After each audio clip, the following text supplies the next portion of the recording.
Hey, this is Geezer. I want to talk to you a little bit about a bike, a Trek Fuel 2021 EX5. And I'm getting rained on. How cool is that? We'll go over some of the basic features with you to start off with.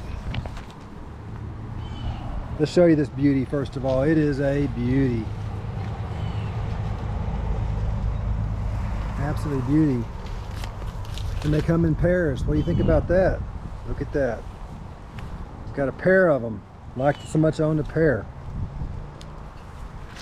Paint is actually okay. It's been ridden, so it's dirty, but you got to bear with me. But the paint is absolutely gorgeous, even on a dirty bike. Beautiful bike.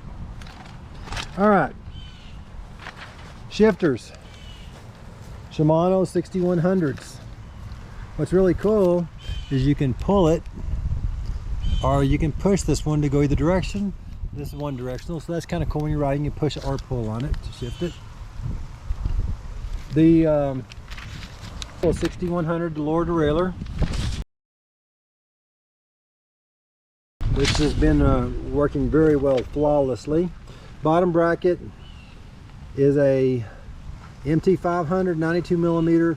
They are press fit, and it does run a 6100 Derailleur chain as well. The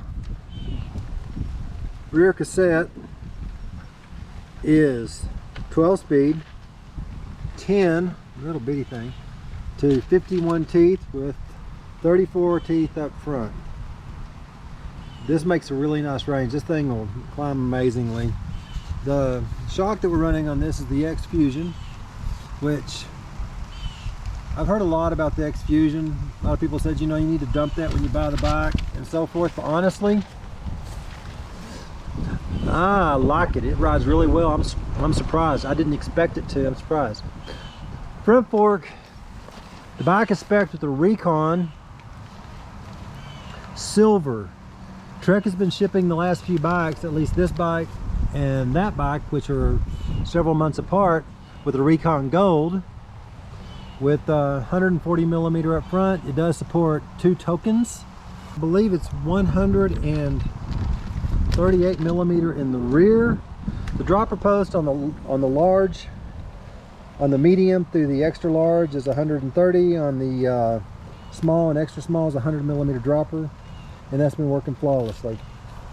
The bike specs in at 34.61 pounds. Now with that said, here is where a tremendous amount of that white weight is at. This tire, try to find it on the internet, or 26.2. Can't find this for sale anywhere. This tire is 30 TPI, 30. And it weighs about as much as the bike does. You yank these off and you're gonna shave, probably exchanging them for a good fast light tire, you're probably going to save over 3 pounds, maybe close to 4 pounds off the bike weight. These things, with the tubes that they run, they are incredibly heavy. I need to put it and get the gram weight. I'll post it later on out there with the grams that these things actually weigh, but they're insanely heavy. On both the bikes, because I liked it so much, I put this on mine, and that's the wife's bike. What I did was, I changed the tires out to these. Absolutely love them. I'll do a review on those later. Recon 29 by 2.6, 120 TPI, 3C, and which means it's 3 different compounds, from a pretty hard rubber to a really soft rubber on the outside, really soft rubber. Max Terra EXO, which means it has a little bit of protection in the sidewalls, and tubeless ready. And yes, these are tubeless. I spent almost no time taping these rims up. They taped just absolutely wonderful. These rims are also, I didn't mention that, they're Alex rims, but what's cool about them is the size. I mean, look at the width of those rims. These rims are just, they're amazing. The extra width just really makes them compliant. I'm very happy with the rims. Even though they're probably a little heavy, I might be changing them out just because of the weight. Here, the rims are Alex. They're MD35s, which means they're 35 millimeter inside, which is really pretty broad, pretty wide. But with these bigger tires, these 260 tires, it really makes them compliant. Even with the 260s on the rear,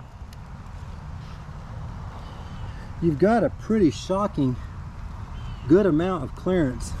Up front, the 260s on the Recon Gold has all kinds of clearance. There is zero clearance issues with any of that. So 260s really do fit well. Technical tip that I ran into is when you're putting air in the shocks, the Trek website specs them with the assumption that you are going to be using RockShox silvers.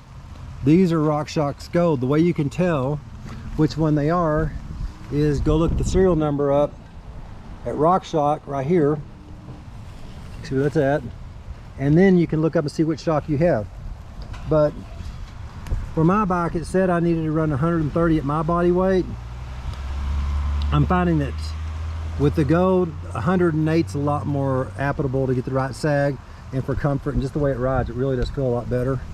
My wife's bike said that she needed 33, but she's running 28, and it's really working out for her.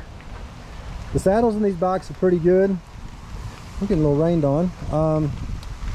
Besides changing the tires, the things I've also done, of course, is I've changed my pedals out, went to SPDs. And the other thing is that, yeah, we named our bikes. Hers is Candace and mine's Isabel. The factory bars are 750 millimeters. The grips are okay. The Shimano 200 series brakes do a pretty good job. They actually work pretty well. I changed my bars out to Spanx. I really wanted the Spanx, and I got the Spanx that have Vibra core, which is a foam core in them. It takes a lot of the vibration out and really makes it feel good. I think they really do help take some of the buzz out. Anyway, so it's a nice rainy day to be doing your review. That's kind of nice. Pulls it off. The hubs they're what they are. Nothing to say positive or negative. My first impressions on this bike was I was really kind of dreading trying to get this full squish up a climb. She was climbing things in the rock garden considerably beyond her ability. I know what she's capable of riding, but the full suspension squish really keeps the tire hooked up so well that she was able to climb things that was actually kind of shocking. She did an amazing job. And as I got more and more into it, I discovered not only can I climb things that I couldn't climb before, but my climbing speed was considerably faster, and I got almost no wheel slippage. A lot of it I contribute to that Fusion shock actually doing a really good job. If you're looking to get into a full squish bike, it's just an amazing ride. I can't say enough about it right now. I'll give it some more reviews just for informational purposes. My wife's bike is about 10 days old at this point, and the first time she rode it was in Bentonville area. I've had my bike for I think 8 weeks, maybe 9 weeks now, and I put just a little over 350 miles on it, on the dirt, riding, doing a lot of dirt riding trails, specifically trail slash cross country slash mountain, a little bit of all of it. And I'm just really loving her being Isabel. But enjoy it, try it. I'll give you more updates later on it, and we'll get you some more riding video. Thank you.